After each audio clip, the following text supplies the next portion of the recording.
To Afghanistan now, where an Afghan official says 2 U.S. drone strikes killed over 24 Taliban fighters this week. It happened in the Ghazni province, just south of Kabul. Afghan leaders say the U.S. military used a drone to help local security forces to target the terrorists. This comes as U.S. airstrikes have targeted poppy fields in Afghanistan's booming heroin trade. Opium production has played a crucial role in the country's rural economy and the Taliban's insurgency for decades. CBS News foreign correspondent Charlie D'Agata is with us now from London. Charlie, Afghanistan's opium production is not highlighted too often when we talk about terrorism or the war that is happening in the region that's been going on, slogging on now for 16 years. Why is this so significant, and how does it support the Taliban? Vlad, you know what? It's significant again. It does feel like Groundhog Day. You know, we've been telling the same story for about 15 years. The reason it's so significant is that it builds a war chest for the Taliban. 60% of their income to buy guns and bombs and to recruit their fighters comes from the opium trade. So it's just one piece of a very messy puzzle, and it's one of the reasons that the U.S. and their Afghan partners are now going after them. They've actually launched an offensive to take out some of these heroin labs in order to disrupt the revenue there. In addition to that, it helps build the local economy, and that, of course, builds loyalty. It gives people jobs. It gives farmers something to grow. It keeps fighters who are normally fighting or normally in the fields producing these crops. It gives them a job in the so-called off-season, and then they get a lot of money, a lot more money, 10 times the amount of money that they'd be seeing in a regular salary in order to fight on behalf of the Taliban. So this is a weapon that is being used, and one that needs to be disrupted as far as the Americans are concerned, because it produces income, it produces recruitment, and it produces loyalty. And those three things make it very difficult to weaken an enemy.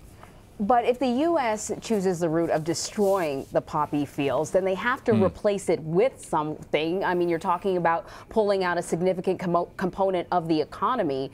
You know, wouldn't that create a new vacuum that perhaps the Taliban or some other group could slip right in? It absolutely will. If you take away the poppy fields, if you take away the network, then you will, of course, leave a volume. You're going to leave a lot of people out of work. You're going to build a lot of resentment. And as far as the U.S. military is concerned, this is a two-pronged approach. It's disrupt the network now, take out these labs. This is a new offensive that just started in November. It's led by the Afghans, by the way, the Afghan military, the Afghan Air Force, if you can believe that, backed up, of course, by U.S. air power, to take out this network and these labs, because the priority is on disrupting the revenue stream.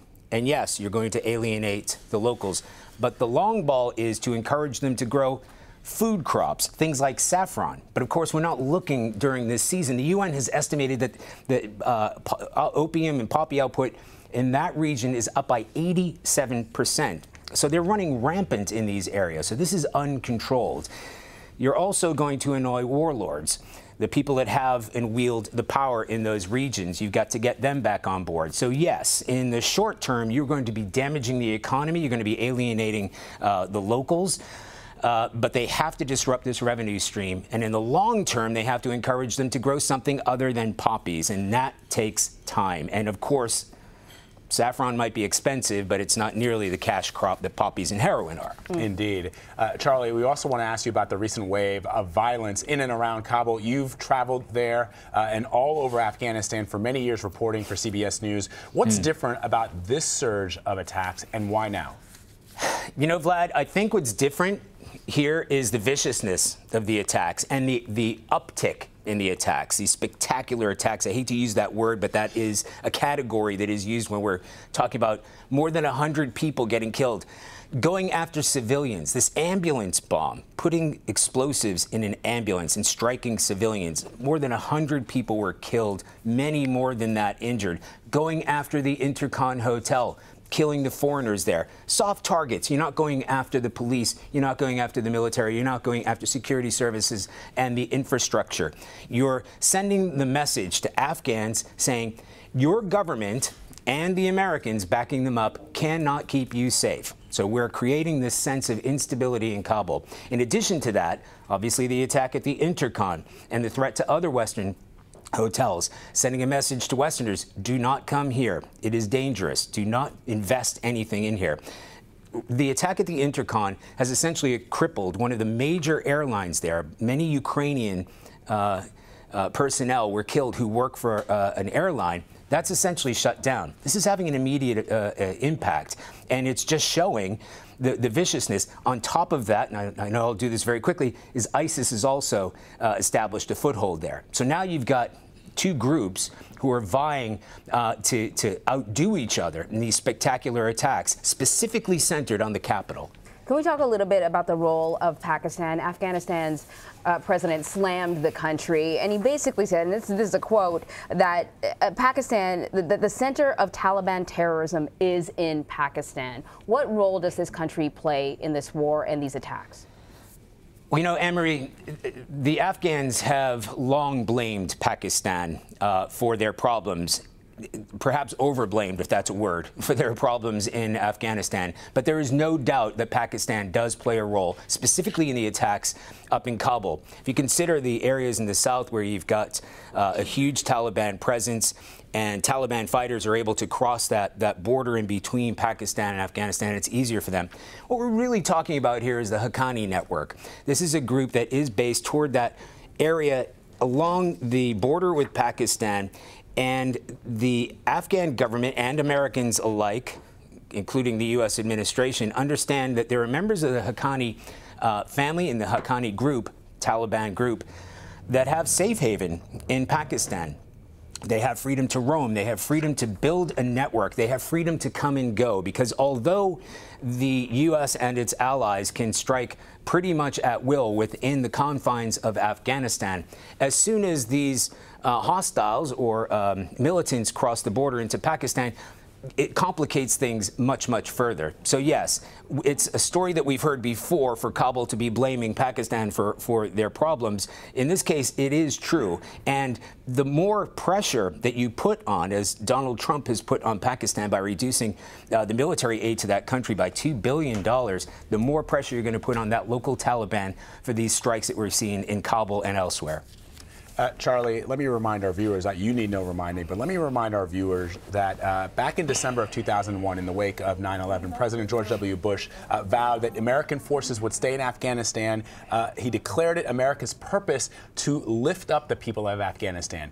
Just last month in December, Vice President Mike Pence, in a surprise visit to Kabul, said that we are here to stay until freedom wins.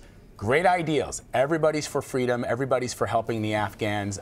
But it seems very far removed from General Colin Powell's Powell doctrine of having a clear, obtainable strategy and a clear exit strategy. So 16 years later, it's difficult to imagine what a win looks like in Afghanistan for the United States and for President Trump.